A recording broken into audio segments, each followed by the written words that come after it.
Ladies and gentlemen, boys and girls, ballers, brawlers and sea trawlers, welcome along to the Joe Spivey YouTube channel where we discuss books and little else. And you join me on a blissfully gorgeous Tuesday midday here in northern England.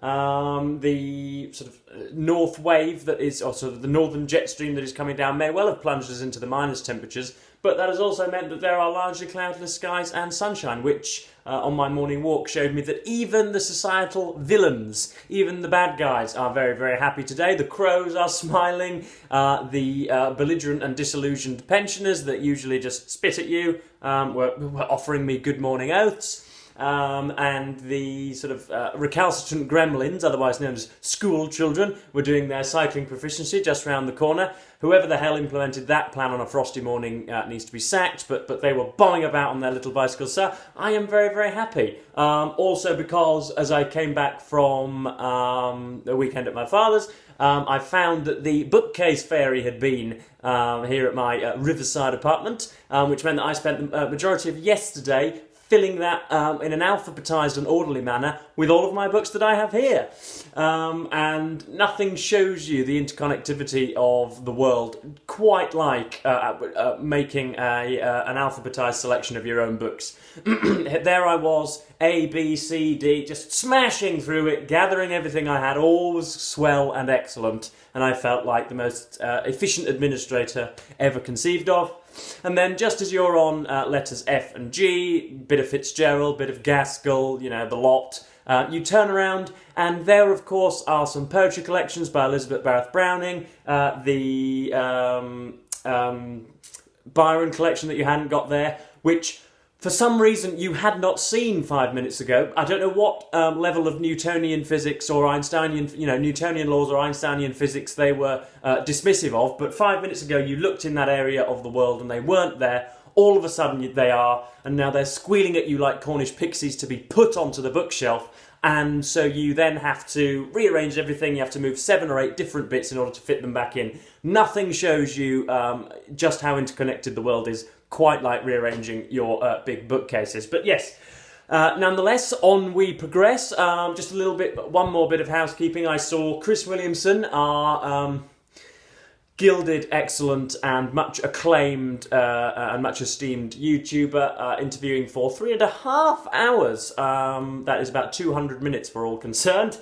Jordan B. Peterson, a man who it seems impossible for him not to gesticulate and talk in complete abstract nouns and to revert to some sort of soteriology, some sort of theology, some sort of God-driven peroration on everything. He can't talk about a single topic whatsoever. So that got me a little bit down. But beyond that, the weather's gorgeous, and we are back for our final instalment, folks, of Non-Fiction November, the event organised by Olive, I believe, at the Book Olive, wherein any stupid imbeciles that don't read any non-fiction are encouraged to read just some, just the one if you wish. And those rational, upstanding citizens that do read some are supposed to devote their entire month to it. And we have our 4th and final instalment of, drumroll please, William Shearer's sort of late 60s, 70s book, The Rise and Fall of the Third Reich. And you will notice that that is not the demonic insignia of Nazi ideology on the front. That is instead the demonic insignia of the communist ideology on the front. Mainly because I do not want my YouTube channel to be completely and utterly incinerated by the stupid people over at the San Francisco Bay Area. I still wanted some kind of, fearing sign on the front, so that's why that is there. But yeah, here we are. Without further ado, this deals with the sort of 43, 44, 45 period, the final days and months and years. We start off with what the Nazis described, Himmler and the Einsatzgruppen, the SS, who instigated the New Order, capital N, capital O, in which they enslaved many of the conquered Baltic states, so people from Lithuania, Romania, all that type of area as well, and also American and British prisoners of war, and essentially put them to work in order to stoke the engine of German industry to help the war effort and more rearmament. You have, of course, the final solution, which Shearer thankfully doesn't dwell on too much. It's, this question, this is a quandary of anybody covering this type of thing, whether you're writing a book or reviewing a book, as to just how much you ought to, just how much you ought to focus on such a horrendous and human abstraction.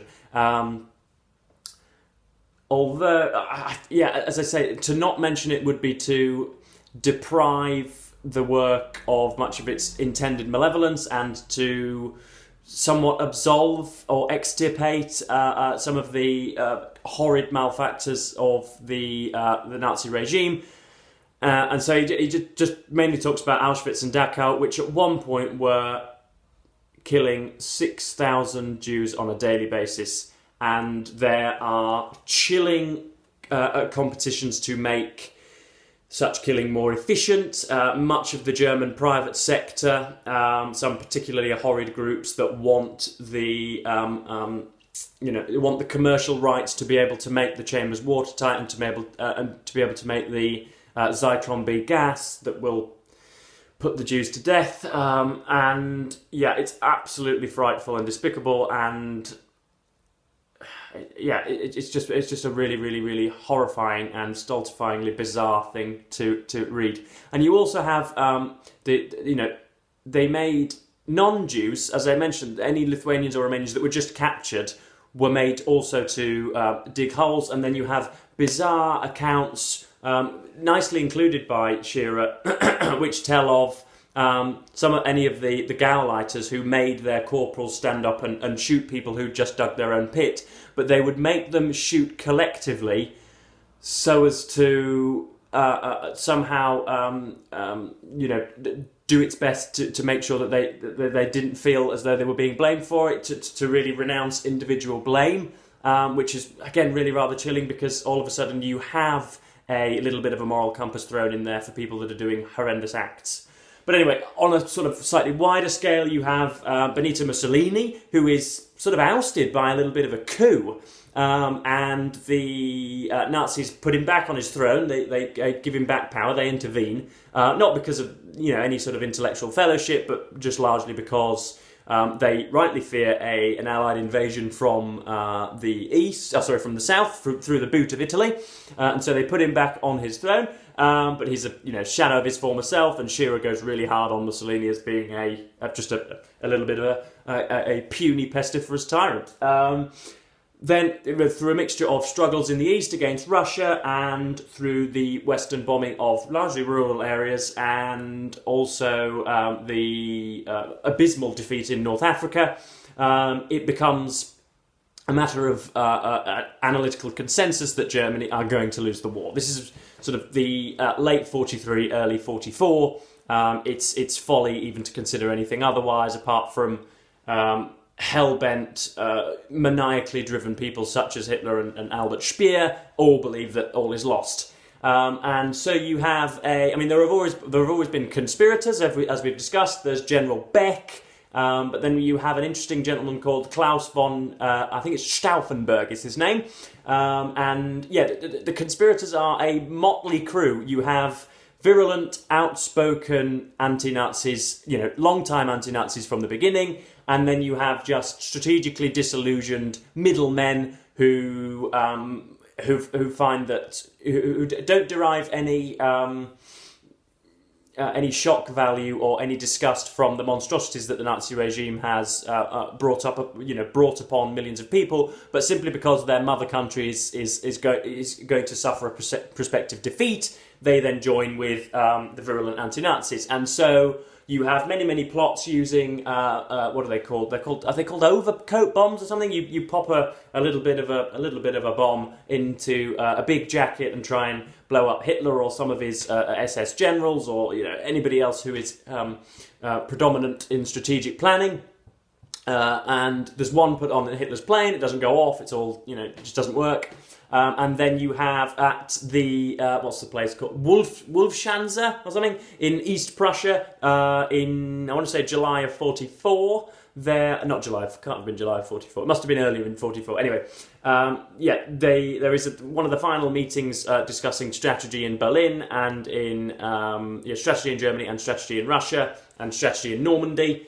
This Stauffenberg has a suitcase which will you activate it, and then it takes about 15 minutes for the thing to go off. And so he is invited into the room, pops the suitcase down in a propitious area so as to kill pretty much everybody, he believes. And then because they are looking at huge maps onto a table, and everybody is sort of peering over and veering into each other, and real estate is a real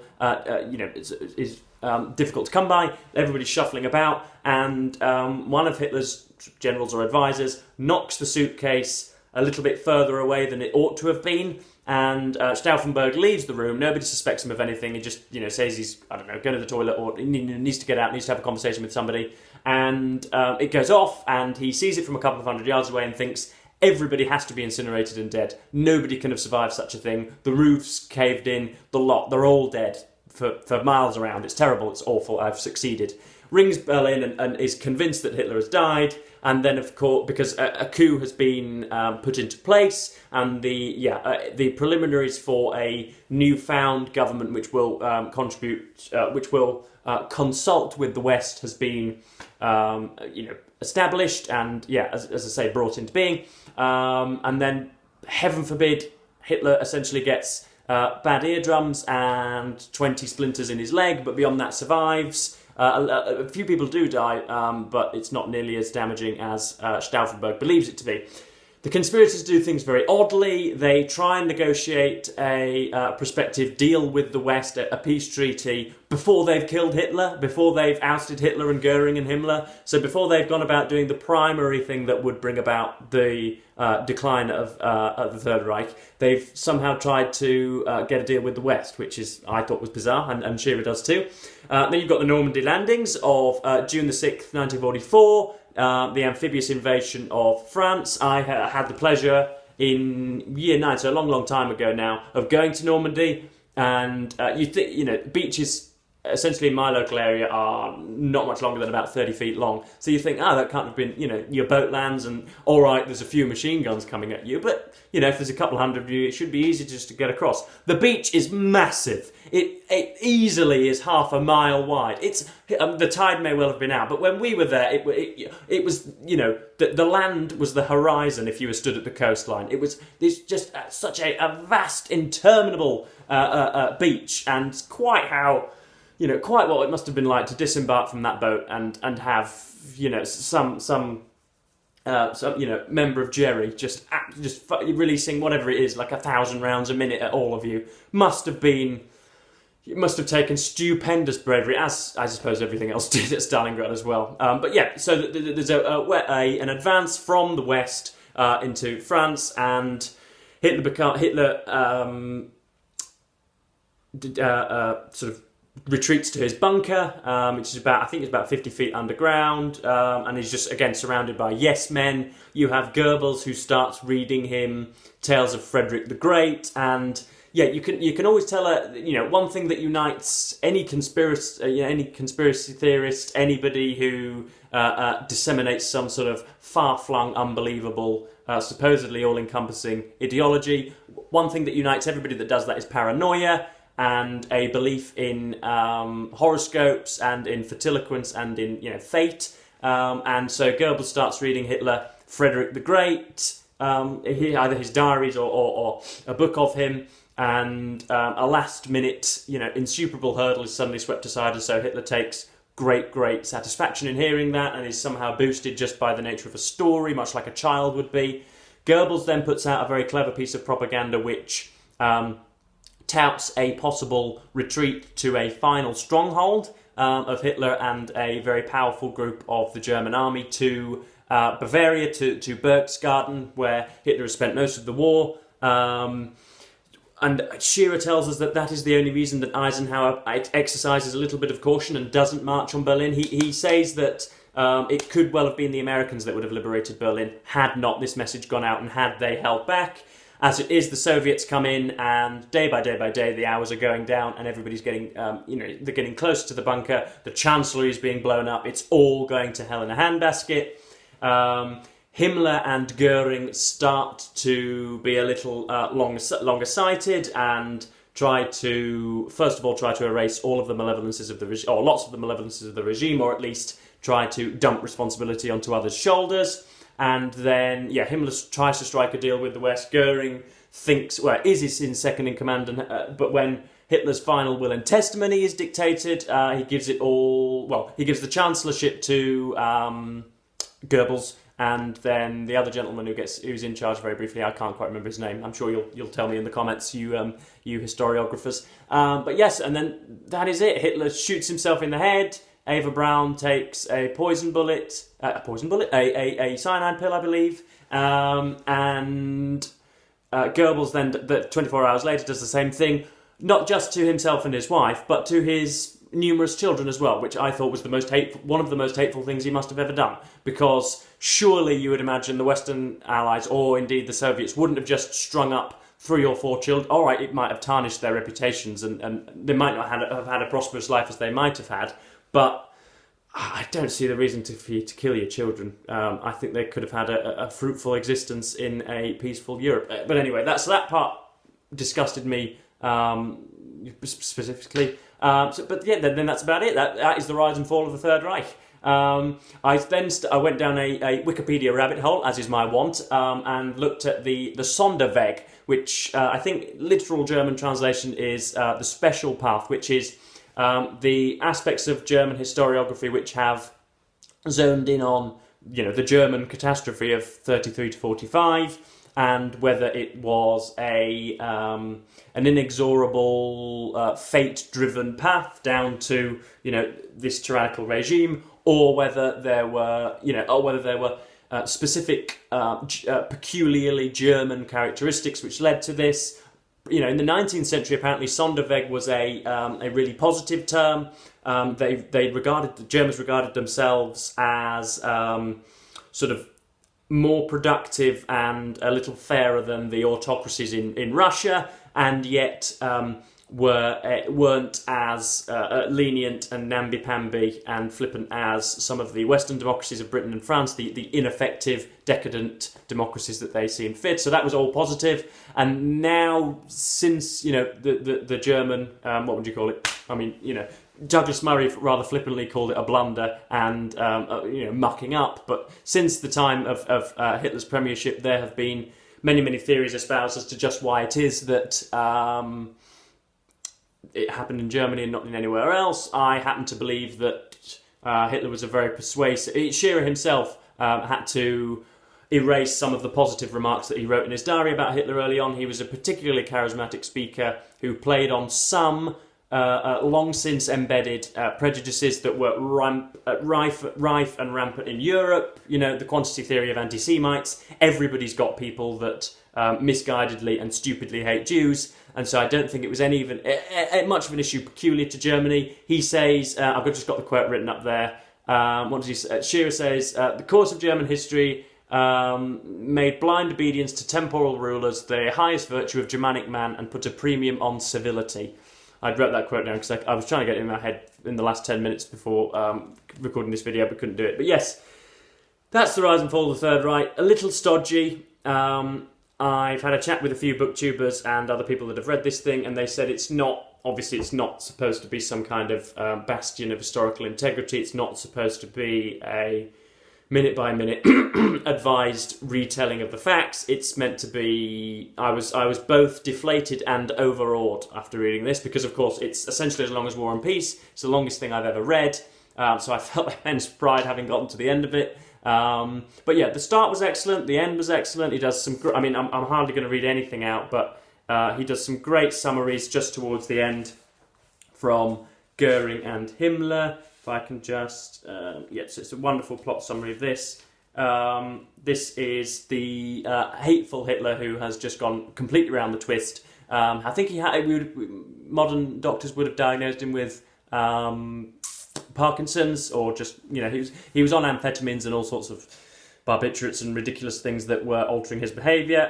But yeah, indeed, in the last hours of his life, this is Hitler, he reverted to the young man he had been in the gutter days in Vienna and in the early rowdy beer hall period in Munich, cursing the Jews for all the ills of the world, spinning his half-baked theories about the universe, and whining that fate once more had cheated Germany of victory and conquest. In this valedictory to the German nation and to the world, which was also meant to be a last conclusive appeal to history, Adolf Hitler dredged up all the empty claptrap of Mein Kampf and added his final falsehoods. It was a fitting epitaph on a power-drunk tyrant whom absolute power had corrupted absolutely and destroyed. Now, apart from the stylistic slip-up there when he says, the power-drunk tyrant whom absolute power had corrupted absolutely and destroyed, no self-regarding and self-aware stylist worthy of their salt or will put absolutely in such close conjunction just like that. But beyond that, that's a wonderful paragraph. And then we have one of the final sections here, which talks about... Again, I've written in the margin, this is all about Shearer's sort of descriptive power. He's talking about Nuremberg, he was also there. There were 21 of them in the dock. Goering, 80 pounds lighter than when I last had seen him, in a faded Luftwaffe uniform without insignia, and obviously pleased that he had been given the #1 place in the dock, a sort of belated recognition of his place in the Nazi hierarchy now that Hitler was dead. Rudolf Hess, who had been the #3 man before his flight to England, his face now emaciated, his deep-set eyes staring vacantly into space, feigning amnesia but leaving no doubt that he was a broken man. Ribbentrop, at last shorn of his arrogance and his pompousness, looking pale, bent and beaten. I don't know what sexuality's got to do with it. Keitel, who had lost his jauntiness. Rosenberg, the muddled party philosopher, whom the events which had brought him to this place appeared to have awakened to reality at last. So, yeah, and I've written in the margin, it's a shame that Shearer wasn't like that all the way through, because, it was a little drawn out, a little long, and, I think there has been, Shearer's coverage of the Sonderweg has been much disputed as to its veracity and as to just how, predetermined much of Hitler's rise was, and whether it, could have happened in Britain and Poland or Russia.